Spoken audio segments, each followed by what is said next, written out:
سلمان صاحب نے ایک سوال پوچھا ہے کہ قرآن خوانی کرنا کیسا ہے، کہ قرآن خوانی کرانے سے ثواب ملتا ہے یہ بدعت ہے؟ تو قرآن پاک پڑھنا،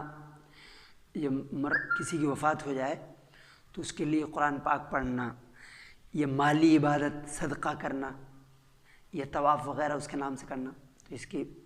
شریعت میں اجازت ہے اس کی، اور یہ کہ اسے فائدہ پہنچانے کا حکم ہے جو مرحوم ہو چکا، چونکہ اعمال بند ہو جاتے ہیں مرحومہ کے، جو اپنی زندگی میں جو اس نے عمل کیا تھا اس کا ثواب ملے گا، لیکن مرنے کے بعد اس کے اعمال نہیں ملتے، اجر نہیں ملتا۔ کچھ چیزیں ہیں جن کا اجر ملتا ہے، آپ صلی اللہ علیہ وسلم نے فرمایا جیسے صدقہ جاریہ ہو، صدقہ جاریہ مطلب ایسا کوئی کام کیا اس نے کہ زندہ لوگ اس سے فائدہ اٹھا رہے ہیں، اسی طرح تو کوئی علمی کتاب اس نے لکھی، یا قرآن پاک اس نے وراثت میں دیا جس کی تلاوت کی جا رہی ہے، تو یہ یا کوئی اولاد ایسی چھوڑی نیک اولاد جو اسے دعا کرتی ہے، تو اس کا تو ثواب ملتا رہتا ہے اس کو۔ اسی طرح کوئی بورنگ کی یا کنواں کھدوایا تو یا مسجد بنوائی تو ان کا اجر ملتا رہے گا اسے، لیکن بذات جو اس کے اپنے اعمال تھے، اپنا اعمال نامہ اس کا بند ہو گیا۔ اب ہم جو فائدہ ان کے لیے دعا کریں گے یا قرآن پاک پڑھ کے بخشیں گے تو اس کا ثواب ملے گا اسے۔ اور بعض روایت میں یہ ہے کہ اپنے مردوں پر یاسین شریف پڑھو، اپنے مردوں پر یاسین شریف پڑھو، تو قرآن پاک پڑھنا یہ تو صحیح ہے، یہ تو اس کو ثواب ملتا ہے مرحوم کو، لیکن اس کی خاص شکل بنانا، خاص شکل یعنی بہت سے لوگ جمع ہو جاتے ہیں، پھر ایسا ہوتا ہے کہ کچھ لوگوں کو بلاتے ہوں، ان کو پیسے بھی دینے پڑتے ہیں اور اجرت وغیرہ دینی پڑتی، تو اس کے لیے علماء منع کرتے ہیں، لیکن اپنے گھر والے پڑھیں، بہت سارے لوگ پڑھیں مل کے، تو اس میں اس کی اجازت ہے، اس کو فائدہ پہنچائے، لیکن اس میں یہ کرنا کہ خاص لوگوں کو بلانا اور خود وہ پڑھتے نہیں، گھر والے تو خود پڑھتے نہیں، ان کو اب وہ بیچارے پڑھتے ہیں کہ نہیں، وہ بعض دفعہ تو ایسا ہوتا ہے کہ ایک یہاں پروفیسر تھے ایمریٹس، اللہ ان کی مغفرت فرمائے، ابھی ان کا بھی انتقال ہو گیا، تو ان کی بیٹی کا انتقال ہو گیا، تو ایک حافظ صاحب سے انہوں نے کہا کہ پڑھ دیا کرو، تو وہ بیچارہ حافظ صاحب وہ خود یہ بتا رہے تھے کہ وہ پڑھتے نہیں تھے، ان کا قبر پڑھ دیا کرو، اور یہ پڑھتے نہیں تھے، حالانکہ پڑھنا چاہیے تھا۔ تو ایسا ہوتا ہے کہ دوسرے کا اعتبار نہیں، تو یہ خاص شکل جو ہے اس کے لیے علماء نے منع فرمایا، ورنہ قرآن پاک پڑھنا یا مالی عبادت، کوئی بھی مالی عبادت کر کے صدقہ خیرات کر کے ان کو بخشنا، اور اس میں یہ کہ سب کی نیت کرے، آدمی قرآن پاک پڑھ کر، یاسین شریف پڑھ کر، سورہ بقرہ پڑھ کر، تو یہ اس کی اجازت ہے۔ اور ایک روایت امام شعبی ایک تابعی ہوئے، وہ فرماتے کہ انصار جو تھے، ان کے ہاں کسی کا انتقال ہو جاتا، صحابہ انصار، تو وہ سورہ بقرہ پڑھتے تھے وہاں جمع ہو کر قبر پر اوپر، تو یہ تو پڑھ سکتے ہیں، لیکن اس کی خاص شکل یہ ہے کہ اجرت لینا یا اجرت دینا اور لوگوں کو بلانا اور خاص دن متعین کرنا کہ 30ویں دن یا 10ویں دن، اس کی اجازت نہیں۔ یہ سوال محمد سلمان صاحب نے پوچھا کہ کوئی خاتون 3 مہینے سے 9 مہینے پریگنینسی کی حالت میں ہو تو کیا ذکر کرے؟ ایسا ذکر بتائیں جو نیک رہے، اور لڑکا ہونے کی کوئی دعا اور یہ لڑکی ہونے کی، تو یہ حضرت زکریا علیہ السلام، اس میں ایک آدمی فرائض کی پابندی کرے، چونکہ فرائض سے سب سے زیادہ قریب ہوتا ہے اللہ سے، تو فرائض کی، واجبات کی، ان کی پابندی کرے آدمی، بندوں کے حقوق، اللہ کا حقوق ادا کرے، اور قرآن پاک کی تلاوت کرے، خاص طور سے میننگ سمجھ کے قرآن پاک کی تلاوت کرے ایسی حالت میں، اور اللہ سے دعا مانگے۔ سیدنا زکریا علیہ السلام نے جو دعا مانگی تھی، ربی حبلی من لدنک ذریۃ طیبہ، تو یہ ہنالک دعا زکریا قال ربی حبلی من لدنک ذریۃ طیبہ، یہ ربی حبلی من لدنک ذریۃ طیبہ، اے اللہ، تو وہ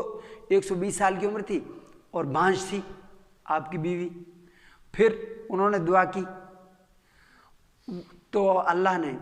حضرت یحییٰ علیہ السلام یعنی بیٹے کی ولادت فرمائی، اور وہ بھی نبی۔ تو اس لیے فرائض کی، واجبات کی پابندی اور قرآن پاک کی تلاوت کرے، اور درود شریف، استغفار، تیسرا کلمہ، ان کی کثرت کرے۔ یہ آصف صاحب نے سوال پوچھا کہ کیا بغیر ٹوپی کے نماز پڑھ سکتے ہیں، اور کیا مسجد کی ٹوپی لگا کر نماز پڑھ سکتے ہیں؟ ہاں بغیر ٹوپی کے نماز پڑھ سکتے ہیں، اور بغیر ٹوپی کے آپ سے چونکہ ٹوپی پہننا آپ صلی اللہ علیہ وسلم سے ٹوپی ثابت ہے، سنت ہے، اگر کوئی آدمی خشوع خضوع کے لیے پڑھ رہا ہے تو اس میں تو کوئی بات نہیں کہ بھئی میں اللہ کے سامنے فقیر ہوں، فقیر اللہ ہوں، کوئی حیثیت نہیں ہے، تو خشوع خضوع کے لیے پڑھ رہا ہے کوئی بات نہیں. لیکن اگر سنت سمجھ کے اسے پتہ ہے کہ سنت ہے پھر اسے چھوڑ رہا ہے تو یہ تو خطرناک بات ہے. اور یہ جو مسجد میں ٹوپی رکھی جاتی ہے پلاسٹک کی خاص طور سے، تو یہ ناپسندیدہ ہے. یعنی تو اس کی وجہ یہ ہوتی ہے کہ ہماری انتظامیہ جو ہوتی ہے مسجد کی اصل میں وہ بھی بے خبر ہوتی ہے، اسے نہیں پتہ کہ مسجد کے احکامات کیا ہیں، نماز کے احکامات کیا ہیں، تو پلاسٹک کی رکھ دیتے ہیں. حالانکہ اس میں اچھی رکھنی چاہیے، ایسی ٹوپی رکھنی چاہیے جو آدمی جسے پہن کے آدمی عزیز رشتہ داریوں میں جا سکے. لیکن ایسی ٹوپی ہے پلاسٹک کی، اسے فوراً آدمی پھینک دیتا ہے پڑھ کے، تو وہ تو خود ہی اسے نہیں سمجھ رہا زیادہ اچھی. ہاں لیکن ایسی ٹوپی جسے پہن کے آدمی آفیسر سے مل سکتا ہے، رشتہ داری میں جا سکتا ہے تو کوئی بات نہیں. تو اسے جو ناپسندیدہ کہتے ہیں علماء، وہ اس لیے کہتے ہیں کہ اسے پہن کے آدمی کسی بڑے آدمی سے نہیں جاتا، رشتہ داری میں نہیں جا سکتا اس پلاسٹک کی ٹوپی کو پہن کے. تو اس لیے تو اللہ کے دربار میں وہ کھڑا ہو جاتا ہے. تو اس لیے لیکن پھر بھی وہ ہے، اس سے اچھا ہے کہ وہ پہن لے، پھر بھی اسے پہن کے نماز پڑھ لے، یعنی نہ پہننے سے اچھا ہے کہ اسے پہن لے. یہ سوال پوچھا ہے کہ مسجد کے پیش امام حافظ قرآن نہ ہو کیا ان کے پیچھے جماعت ہو جائے گی یا نہیں؟ اور مسجد کے ذمہ دار مسجد کی انتظامیہ حافظ قرآن امام نہیں رکھ رہی ہو تو کیا اس حالت میں ذمہ دار لوگوں کو گناہ ملے گا؟ اس میں یہ کہ امام میں یہ صفات پائی جائیں کہ وہ قرآن اچھی پڑھتا ہو، یعنی حافظ ہونے کی شرط نہیں اس میں لیکن یہ شرط ہے کہ قرآن صحیح پڑھتا ہو. قرآن چونکہ اگر قرآن غلط پڑھے گا تو نماز نہیں ہوگی، تو قرآن درست پڑھتا ہو اور نماز کے مسائل وہ اچھی طرح سے جانتا ہو، یعنی کن چیزوں سے نماز ٹوٹ جاتی ہے، نماز کے شرائط کیا ہیں اور اوقات کیا ہیں،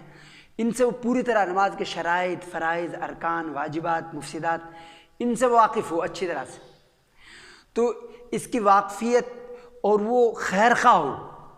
ملت کا، قوم کا، مقتدیوں کا خیر خواہ ہو کہ دین ان میں زیادہ سے زیادہ پھیلے، تو ایسا امام رکھنا چاہیے. یہ ذمہ داری ہے انتظامیہ کی. اگر انتظامیہ ایسے امام نہیں رکھتی تو وہ گنہگار گار ہو. ایسے امام رکھنا یہ انتظامیہ کی ذمہ داری ہے کہ ایسے امام کا وہ انتظام کرے کہ جو قرآن پاک درست صحیح پڑھتا ہو، اس کا تلفظ صحیح ہو، اور وہ نماز کے جو مسائل ہیں، نماز کے فرائض، واجبات، ارکان، شرائط، مفسدات، ان سے اچھی طرح سے واقف ہو. سجدہ سہو کے مسائل، ورنہ تو وہ سجدہ سہو غلطی ہو جائے گی، کوئی واجب چھوٹ جائے گا تو اسے پتہ ہی نہیں ہے مسئلہ، تو اپنے بغیر سہو کے نماز پڑھ لے گا اور نماز ہوگی نہیں. تو یہ انتظامیہ کی ذمہ داری ہے، ان کا فریضہ ہے، اور اگر وہ ایسا نہیں کرتے تو وہ گنہگار ہوں گے. ایک سوال پوچھا کہ شام میں وطر کا ٹائم کب تک رہتا ہے؟ تو وطر کا ٹائم یہ جو سحری ہے، سحری سے پہلے جو تہجد کا وقت ہے، تو اس تک تہجد کے وقت سے پہلے، ختم ہونے کے پہلے سے، سحری کا وقت، تہجد کا وقت جب ختم ہوتا ہے اس سے پہلے تک وطر کا ٹائم ہے. عشاء کا بھی ٹائم ہے، عشاء اس وقت پڑھ سکتا ہے. اس وقت آدمی اگر کوئی سو گیا تو جب وہ کھڑا ہوا تو پڑھ سکتا ہے. اس فیض محمد صاحب نے یہ سوال پوچھا ہے کہ ہم نے ایک پلاٹ خریدا گھر بنانے کے لیے، اس کو کچھ سالوں بعد بیچ دیا کسی وجہ سے، تو کیا اس پر بھی زکوٰۃ دینی ہوگی؟ اور زکوٰۃ دینی ہے تو کس حساب سے دینی ہے؟ کیونکہ پلاٹ کے ریٹ کچھ سال بڑھے اور کچھ سال کم ہو جاتے. اچھا، اس میں یہ ہے کہ زکوٰۃ جو ہوتی ہے، زکوٰۃ کے لیے ضروری ہے کہ وہ تجارت کی نیت سے اگر اس نے پلاٹ خریدا تھا تب تو اس پہ زکوٰۃ ہوگی، کہ بیچنے کی نیت تھی کہ بیچیں گے اور اس سے نفع اٹھائیں گے. لیکن اس کی نیت یہ تھی کہ گھر بنانے کے لیے، تو اس سے زکوٰۃ فرض نہیں ہوگی. ایسی اگر اس کے کتنے پلاٹ ہوں اور نیت اس کی یہ ہے کہ گھر بنانا ہمیں ضرورت ہے، بھائی کا، اس کی بہن کا، تو اس پہ زکوٰۃ فرض نہیں ہوگی اس زمین پہ. لیکن اگر جو زمین اس لیے لی گئی ہے کہ اس سے ہم فائدہ اٹھائیں گے، بیچیں گے، بزنس کریں گے، پراپر ڈیلنگ کے لیے، تو اس پہ زکوٰۃ دینی ہوگی.